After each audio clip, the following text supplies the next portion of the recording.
Now we are going to discuss the thermal excitation of MAGNONS or the block T⁻³ law.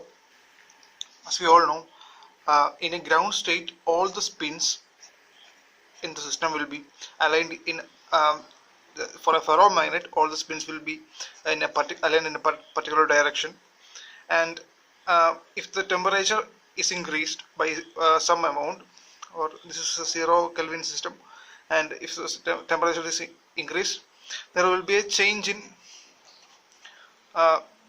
say one spin corresponding to a increase in temperature.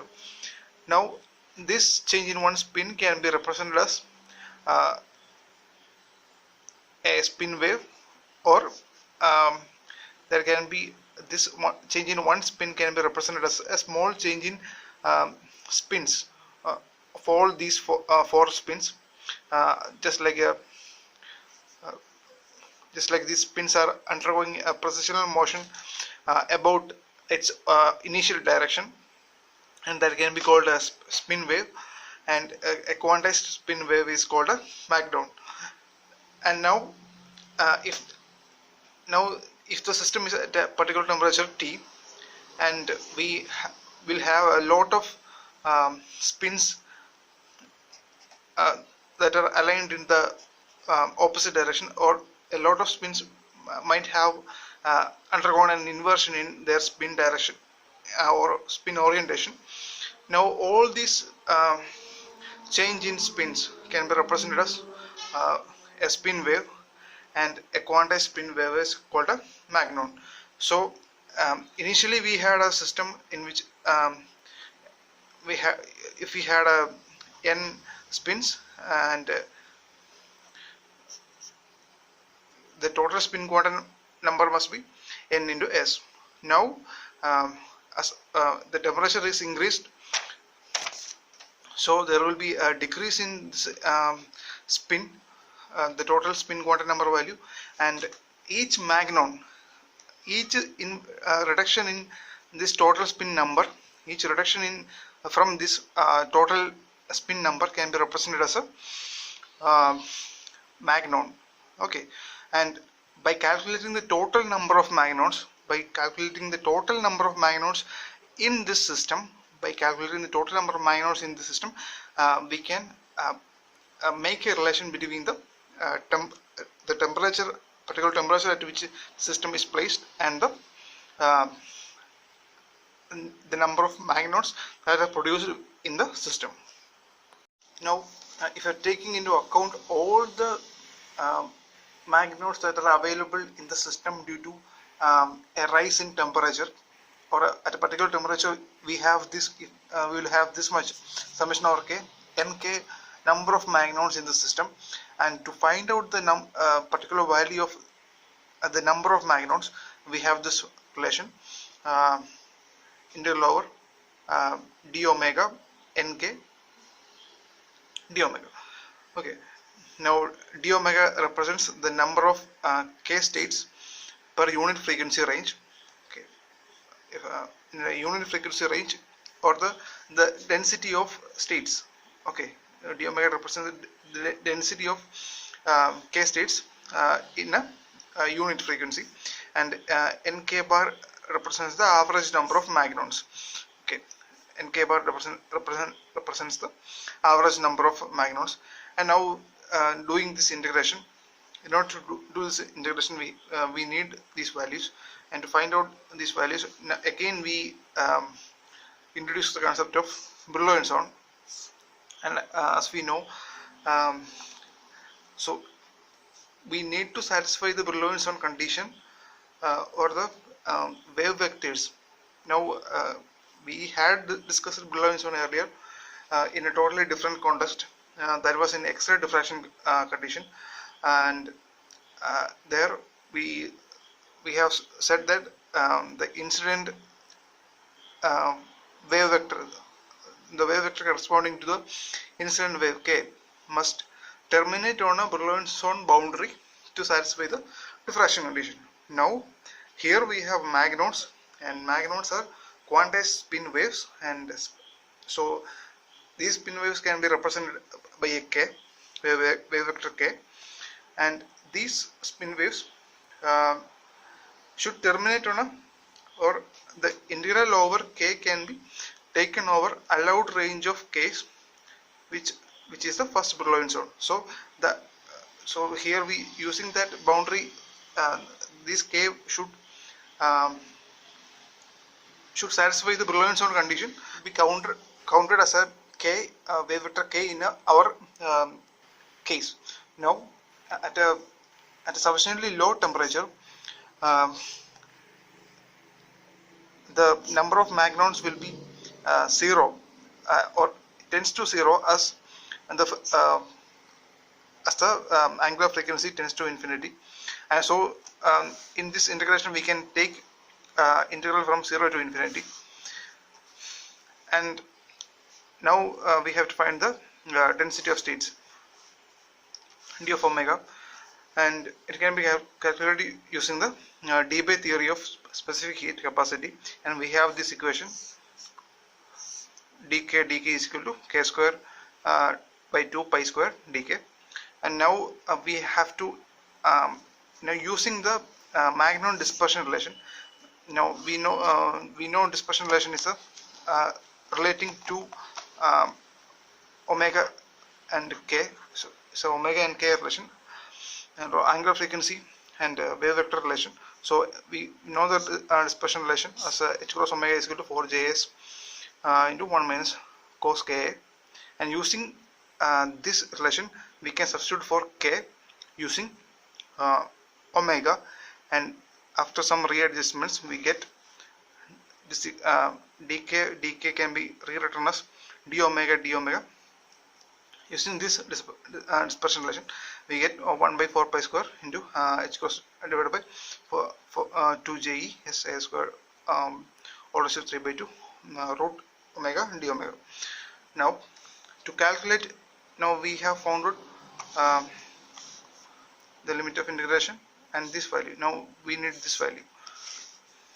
So the average value of magnons can be obtained using the using Bose-Einstein statistics, and we consider magnons as a indistinguishable particle. So using this Bose-Einstein concept, we have the average number of magnons equal to 1 by e raised to h cross omega divided by kBt minus 1.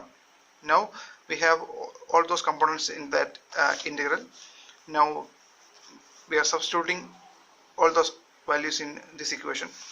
We get summation over k, n k is equal to 1 by 4 pi square h cross divided by 2 je s a square all raised to 3 by 2 integral over 0 to infinity root omega d omega divided by e raised to h cross omega divided by kBt minus 1. Now to simplify this equation we do a substitution, put x equal to h cross omega kBt, and after doing such a substitution we get summation over nk equal to, we get equation of this format.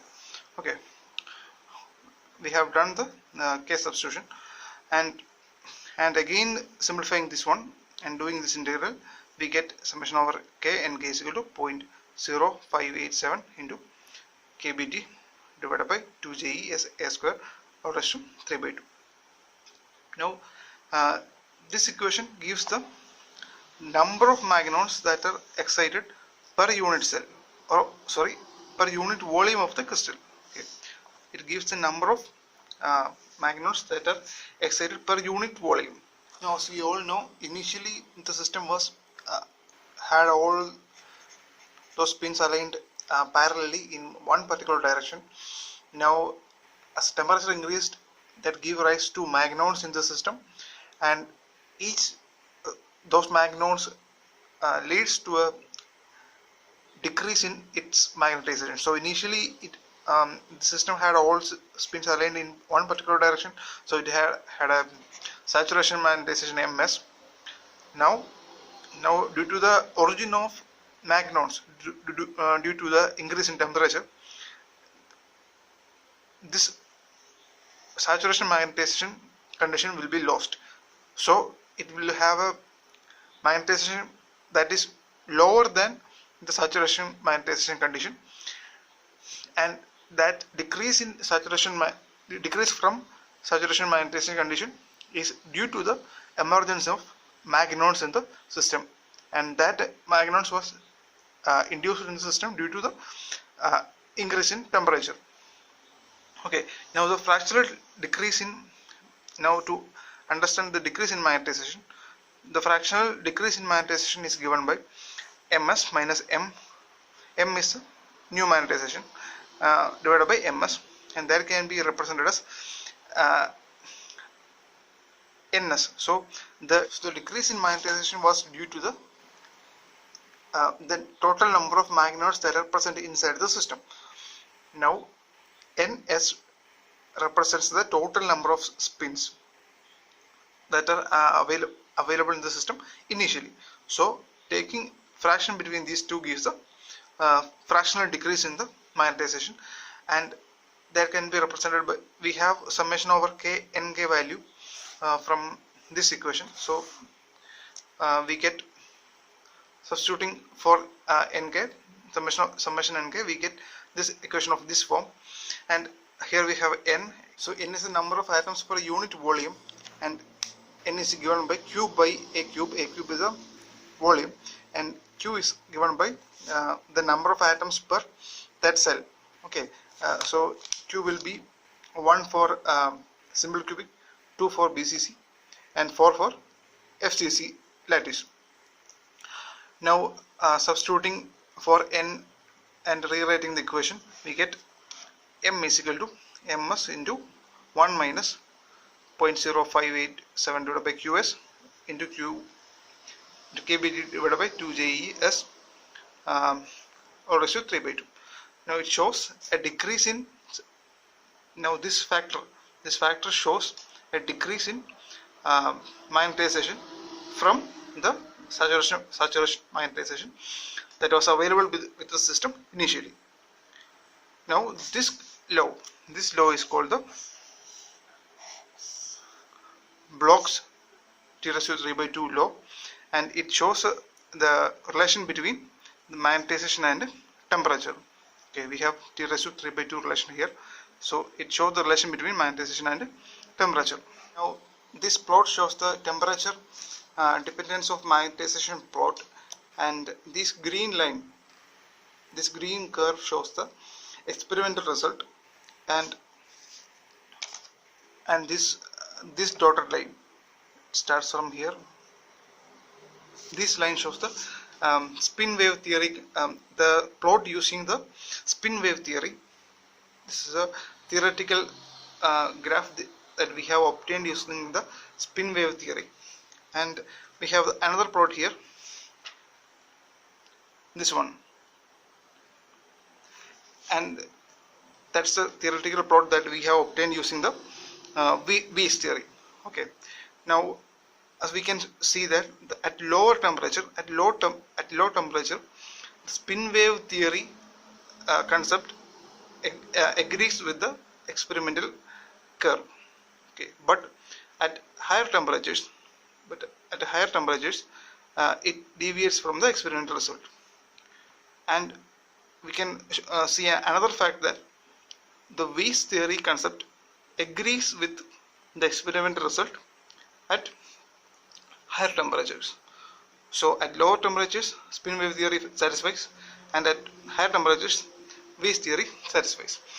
Now we know Weiss theory was based on the dipole-dipole interactions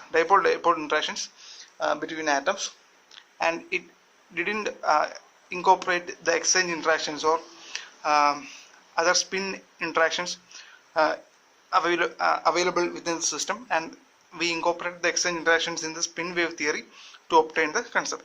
And this we can see from this graph that at higher temperatures that exchange interaction concept or the spin wave theory fails to satisfy the experimental result. So why is it so?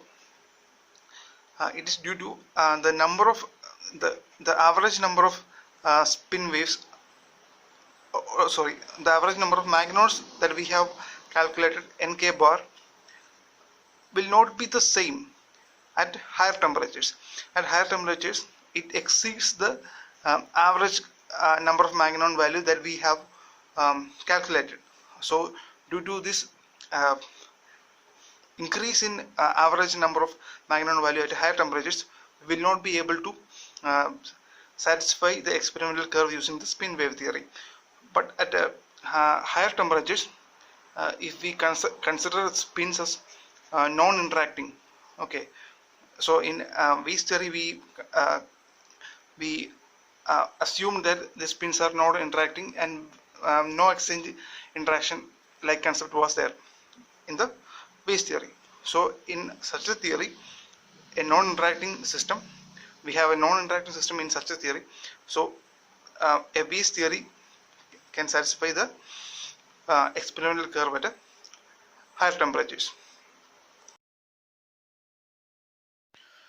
Imagine we have a crystal with us and we need to analyze its properties. So initially we need to find out its structure, then its magnetic properties. Now to analyze its structure, we have X-ray diffraction technique. So in an XRD technique, we allow some X-rays to fall into the crystal and we analyze the diffraction pattern arising from that crystal. Now if we need to understand the magnetic properties of that crystal, or to understand the individual spin components, so how could we calculate that the spins or the magnetic properties of that crystal? So in order to understand, so initially our first option will be to understand that the spin properties using, or the magnetic properties using XRD technique.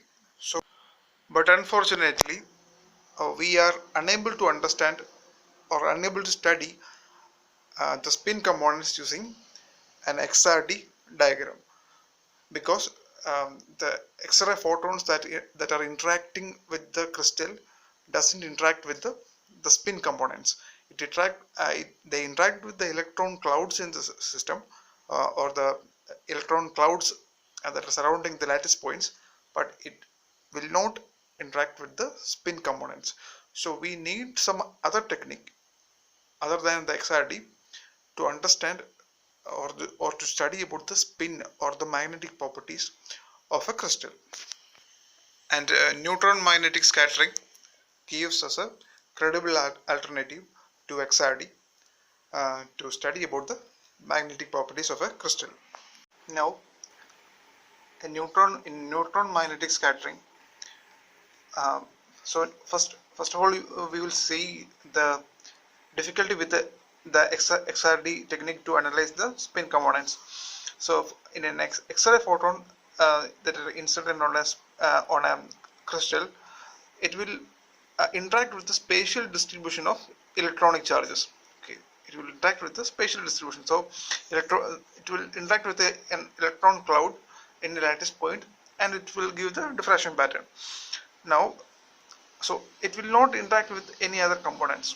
So it interacts with the spatial components. And now for a neutron, it interacts with two components, and the first one is the distribution of nuclei. It interacts with the distribution of nuclei, and secondly it interacts with the electronic magnetization. It interacts with the distribution of electronic magnetization. So neutron will have a magnetic moment. It will have a magnetic moment, and the electronic components will have electrons will have a magnetic moment, and these two magnetic moments will interact. So the magnetic moment of neutron and the electrons will interact. We analyze the neutrons that are coming out of that crystal to understand about the structure and the magnetization of that crystal, and the interaction with nuclei will give you the structure of that crystal, and the neutrons interacting with the electronic magnetization will give, or the electronic moments will give you information about the magnetic properties of that crystal. So in the right side you see a lattice arrangement, and you can see this its spins arranged in a particular direction. Let's say it is arranged in an upspin direction. Now a neutron um, comes into the lattice, and it interacts with the lattice.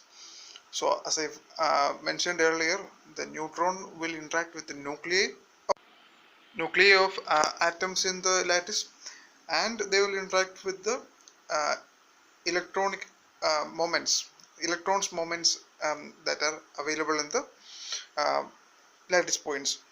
So so uh, an, a neutron that interact with nuclei will produce diffraction pattern, and neutrons that interact with that electronic moments will give you the information about spins that are available in the system.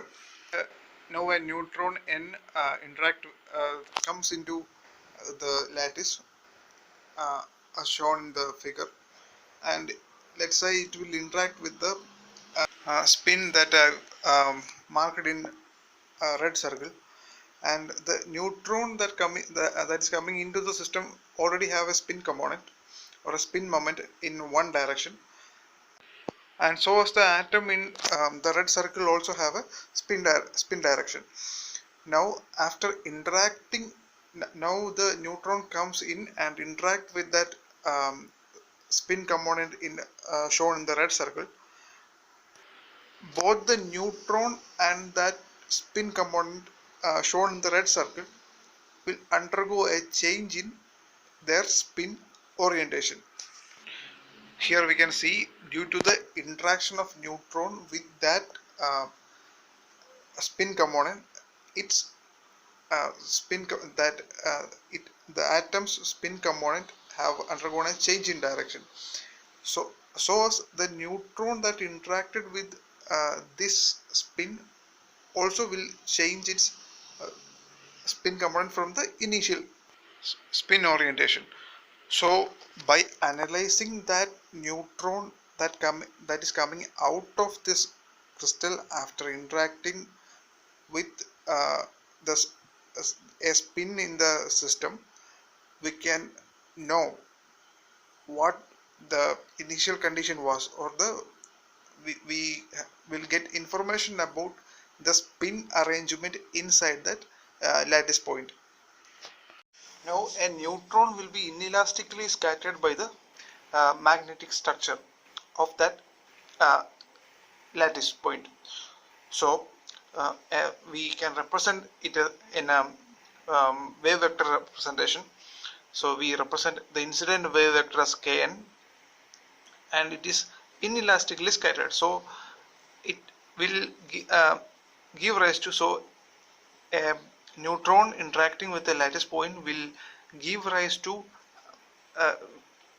it will lead to a creation or annihilation of a magnon. It will lead to a creation or a destruction of a magnon, and that is represented by K here, since it is an inelastic scattering.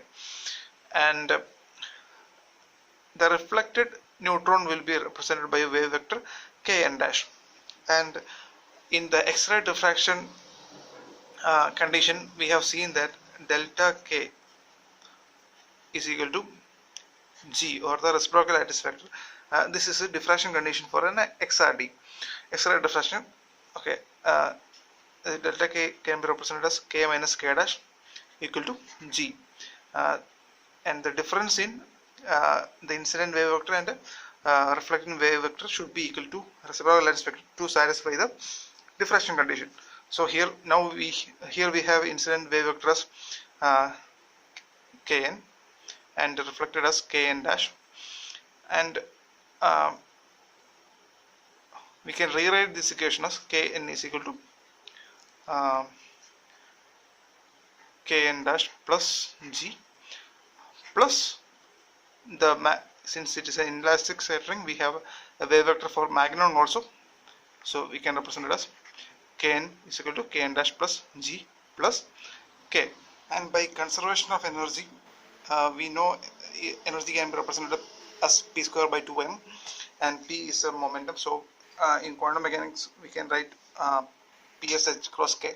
So we can write the energy relation h rho square k square for the, this is for the incident beam. By conservation of energy, the incident, for the incident beam, h rho square kn square divided by 2mn. Mn is the mass of the neutron, and is given equal to h rho square kn dash square, this is reflected wave, divided by 2mn plus h cross omega k. H cross omega k is the energy of the magnon, that is created in this process. So the neutron is inelastically interacting with the lattice point, and due to that inelastic interaction a magnon is created, and its energy is given by h cross omega k.